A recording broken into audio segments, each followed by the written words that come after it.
my UFC fight, Condit versus Alves, fantasy picks, and also just some general advice about how I think the fights are going to go or what's going on. My first fight here is in the welterweight division. It's in the prelim fight. It's Luis Dutra versus Tom Breeze. Luis Dutra has only had one fight in the UFC. His last fight ended in disqualification. And Tom Breeze, it is his UFC debut, but he is pretty large heavyweight. He's coming in at 6'3", whereas Dutra is only 5'11". Also, Breeze has 7 fights and all were finishes, and 6 knockouts and 1 submission, I believe. So he comes in on DraftKings at 9,500. They were both 9,500, but I think that if you were to pick one, he would be the better bet. Next in the strawweight division, we have Juliana Lima. She's 7-2. She's got out of her 7 fights, 5 of them are decisions. So if you're playing DraftKings, it's probably not the way you want to go as far as points. But she is taking on a replacement in a UFC debut, Ericka Almeida. She's 7-0. She did have to cut one thing for you guys is that she did have to cut, she said, 35 pounds to make this weight cut, so she could be pretty dehydrated. And again, this is her UFC debut, so there might be some nerves going on there. But all of her fights have been finished, and just another little stat for you guys, she's never been past the second round. So, I mean, her price and DraftKings is 9,700. You know, if you're looking for kind of a flyer out there, I think she could be a good pick. Fairly cheap, and as long as she stays hydrated, I think she should be good to go. Next in the featherweight division, we have Lucas Martins. He's pretty tall for his weight class, coming in at 6 feet. He's 15-2. 10 out of 15 wins for him have been knockouts. So, and I think he's only been to 1 decision as well. So, if you're looking for points again, he's the guy that finishes fights. He's also priced pretty well at $9,600, and he's going against Mirsad Bektic. Now he is undefeated, but his wins are kind of sporadic. He's got 4 knockouts, 2 submissions, 3 decisions. So he's not necessarily someone that I would want to put money on. And he's the more expensive fighter, so I don't think you could go wrong with Martins coming in at 9,600. And I do think he'll win the fight. Next, I have in the welterweight division, Nicolas Dalby versus Elizeu dos Santos. Pretty even. They're both making their UFC debuts. One thing I will say, even though Dalby is undefeated, he has 6 decisions out of his 13 fights. So just about half of his fights are won by decision.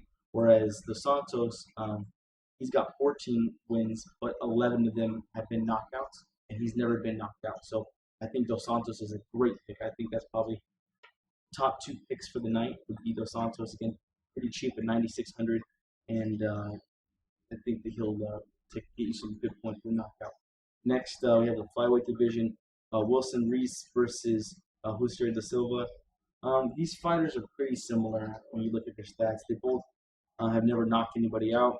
Most of their wins come by either decision or sub.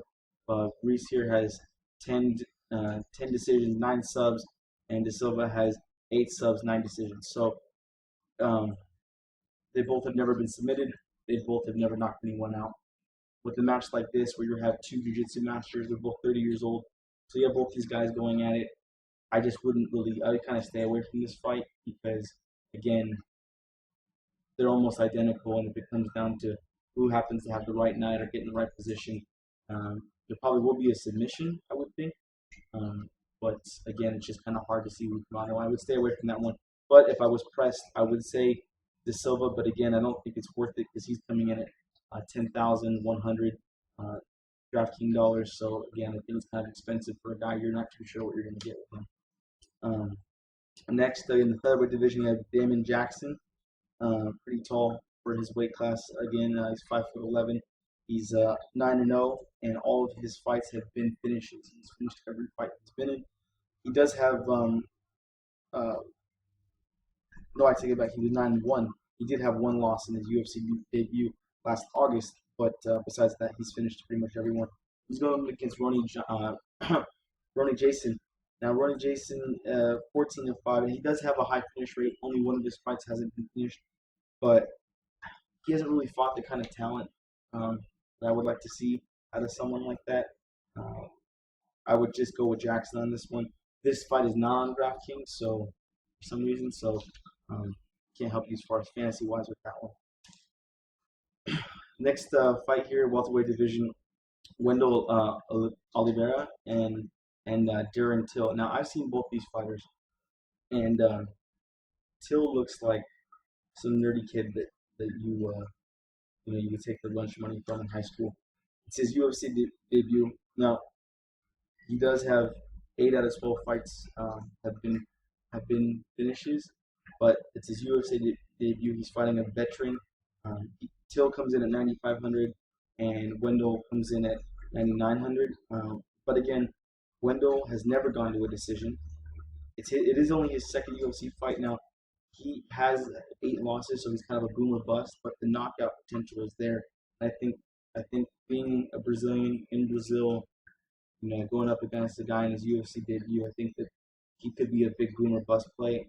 The price isn't too bad at 9,900, so that's kind of my thought on that one. I will say that I think Oliveira will win that one knockout. And another one here, it's in the lightweight division. It's Francisco Trinaldo. He's coming in. He's 5'8", 16-4. Now his stuff is kind of sporadic as well. 5 knockouts, 5 submissions, and 6 decisions. But plus the last time he actually finished someone was almost 3 years ago, and he's gone to decision for his last 4 fights. So that's something you might want to keep away from. It seems like he's kind of decision bound, and I don't really see there being a lot of points scored there. Now he is going against a really good fighter. He's going to be expensive, but Nolan Parke coming in 20-3. He got 12 submissions. He's never been knocked out. He did lose a split decision to Gleason Tebow, but that's a pretty tough fighter, and I think that he'll get you some good value there. So Parke, I would say, would definitely be a nice pickup for you. And light heavyweight, these are 2 kind of wily veterans, not really any household names, but they, I think this will definitely be entered in knockout. It's Ryan Jimmo. He's coming in at 19-4, 18 knockouts, 9 decision. Now the only thing about him is he hasn't really been knocked out. Like he's had a technical knockout due to a knee injury. He has lost some decisions. But last time he was really knocked out was 2007. So it's been 8 years since he was really knocked out. You just want to keep that in mind. And then he's going up against Francimar Barroso, 16-4. He's been knocked out 3 times, although it was some time ago. He does have 14 out of 14 finishes on his 16-4 record. I would say go with Jimmo just because I think he's got a little bit more power from what I've watched of him. I think that he's kind of been there a little bit more against a little bit better competition. But if you're looking kind of at the bottom of your lineup for DraftKings, 8,100 for Barroso. So I don't think that's that bad. And with light heavyweights, anybody can go down. But just keep in mind that Jimmo has not been finished in about 8 years, and so take that one with what you will. Next is in the lightweight division, Alex Oliveira. He's coming in at 10-2. I saw his last fight. It was his UFC debut. Really stunk it up. He got submitted, and he does have 9 finishes. But again, he hasn't really fought UFC talent. Now, there's a fighter here, and this is my upset of the night. I think this guy is going to be great. Pick of the night for me is KJ Nunes. Now, he is 13-7, so just about a 500 record. But he does have 9 out of 13 of his fights have ended in knockout. He's only been finished twice. He went to a decision with Cowboy Cerrone and Josh Thompson, and his last fight he did finish stamps out. So I think this guy can really bring it. The other guy that he's fighting, even though he has some finishes, he hasn't really fought UFC talent.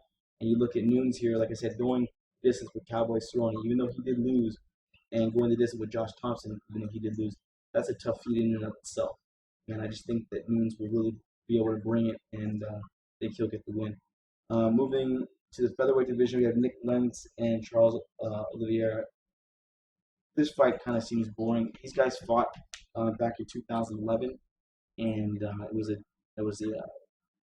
no contest, or was a disqualification, one of the two. But I know that Lentz got hit with the illegal knee, and the fight was stopped.